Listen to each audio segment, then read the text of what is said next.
তো নেই এখন সারা ভারতবর্ষের মধ্যে, অ্যালায়েন্স তো শেষ। কেরালার মধ্যে রাহুল গান্ধীজি দাঁড়িয়েছেন, তার বিরুদ্ধে সিপিএম এর ক্যান্ডিডেট দিয়েছে। ওয়েস্ট বেঙ্গলে কি হয়েছে? সেখানে তৃণমূল কংগ্রেসের সাথে জোট নেই, সিপিএম এর সাথেও জোট নেই, বরং কংগ্রেস সিপিএম কে দেখলে এই ঠেঙ্গারা বাহিনী পিছনে পড়ে যায়। অদ্ভুত এক সিচুয়েশন আমি দেখেছি। আমি ওয়েস্ট বেঙ্গলে আমি গেছি এই ইলেকশনের খাতিরে, সাংঘাতিক অবস্থা ওইখানে। মানুষ চেয়েছিল যে 34 বছরের যে রাজত্ব সিপিএম কে হটানোর জন্য, কিন্তু কি আনলো তৃণমূল? সে একই মানে কার্বন কপি, শুধু তাই নয় তার থেকেও বেশি। মানুষের আজকে গণতন্ত্রের কথা বারবার ওনারা বলেন, কোথায় গণতন্ত্র? কোনো জায়গায় গণতন্ত্র আমরা দেখিনি। এখানে আমাদের প্রাক্তন মুখ্যমন্ত্রী বলেছেন গণতন্ত্র কিভাবে এখানে হরণ হয়েছে, গলা টিপে ধরেছে। এখানে এত এত লোককে খুন, সন্ত্রাস, অগ্নিসংযোগ, দর্শন, পাপ নেই। বহু লোক ত্রিপুরার, বহু লোক আজকে ত্রিপুরার থেকে বাইরে যেতে হয়েছে। আমরা সাইরেনের যখন ইলেকশন হতো, ইলেকশনের পরেই দেখতাম সাইরেন বাজছে, এখন তো সেটা হয় না। এবং আমরা এটা চাইও না। আমাদের পার্টি গুন্ডা পার্টি না, আমরা একটা দর্শন নিয়ে আমরা চলি, এই যে একাত্মক মানববাদ।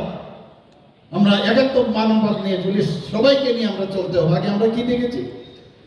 যে মালিকের সাথে শ্রমিকের সাথে ঝগড়া বাঁধানো, দিতে হবে করতে হবে। প্রচুর কলকারখানা ত্রিপুরাতে প্রচুর ছিল কলকারখানা, সেগুলোকে বন্ধ করে দিয়েছে।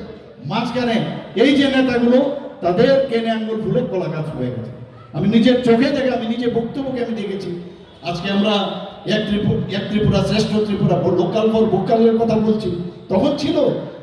এবং প্রায় 35 বছরে, প্রায় 50 বছর এই ওয়েস্ট বেঙ্গল, পশ্চিমবাংলা এবং ত্রিপুরাকে পিছিয়ে দিয়েছে। আমাদের এর জন্যই মাননীয় প্রধানমন্ত্রীজি, সব উপরওয়ালার এই সব